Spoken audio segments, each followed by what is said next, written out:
बंटवारा सर्वश्रेष्ठ हिंदी कहानी। न्याय कैसे किया जाना चाहिए, इस सवाल का जवाब आप इस कहानी से पा सकते हैं। यह बहुत ही सुंदर पुरानी कहानी आपको यह समझाने में मदद करेगी कि किसी भी तकरार या झगड़ों का बुद्धिमानी से कैसे समाधान निकाला जाता है।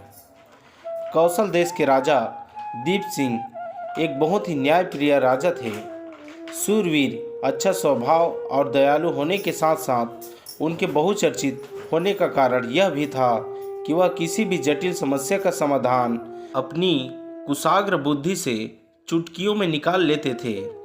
उनकी काबिलियत को ध्यान में रखते हुए कई बार पड़ोसी राजा भी अपने जटिल मुकदमों को उनके पास निवारण के लिए लेकर आते थे। एक बार उनके ही राज्य के 3 भाई उनके दरबार में एक समस्या लेकर आए।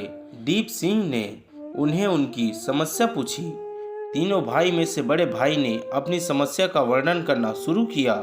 उसने कहा कि हमारे पिताजी कुछ ही दिनों पहले स्वर्गवासी हुए हैं और जाते जाते उन्होंने एक वसीयत बनाई है और वह वसीयत ही हमारी समस्या का कारण बन चुकी है। उसने आगे कहा कि पिताजी ने उनकी 19 घोड़ियों को हम 3 भाइयों में बंटवारा किया है। वसीयत में उन्होंने लिखा है कि बड़े भाई को आधी घोड़ियाँ, मंझले को चौथाई और सबसे छोटे को 5वां हिस्सा मिले। उनकी वसीयत के हिसाब से बड़े बेटे को यानी मुझे 9.5, मंझले को 4.25 और सबसे छोटे को 4.25 घोड़ियाँ मिलनी चाहिए।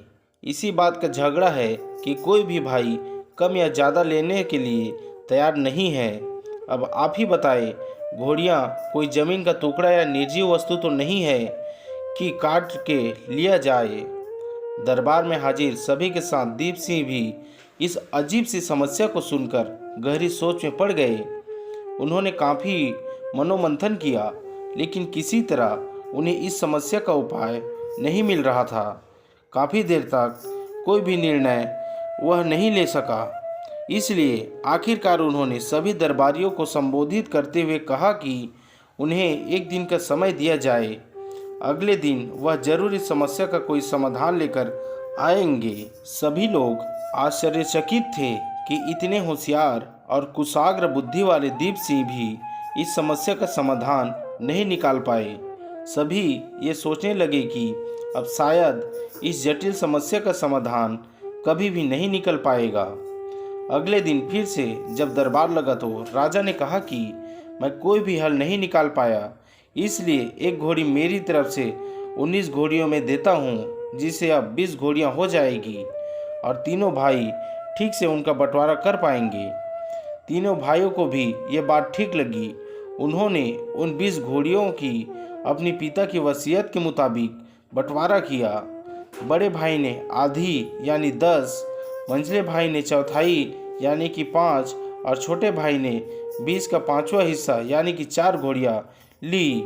फिर भी एक घोड़ी बच गई, जिसे उन्होंने राजा को वापस लौटा दी।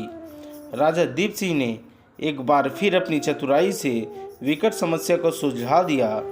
राज्य की सभी प्रजा को अपने राजा की समझदारी और बुद्धिमानी पर गर्व हुआ। दोस्तों, आपको राजा के निर्णय कैसा लगा, हमें कमेंट करके ज़रूर बताएं। और उनकी बुद्धिमानी की प्रशंसा हर जगह अभी भी होती है। क्या आप जानते हैं, अगर ऐसे ही और मोटिवेशन वीडियो और ज्ञानवर्धक कहानियाँ आप देखना चाहते हैं तो अभी हमारे YouTube channel Hindi motivation story को लाइक, सब्सक्राइब और शेयर कर दीजिए। मिलते हैं ऐसे ही ज्ञानवर्धक और रोचक कहानी में। धन्यवाद।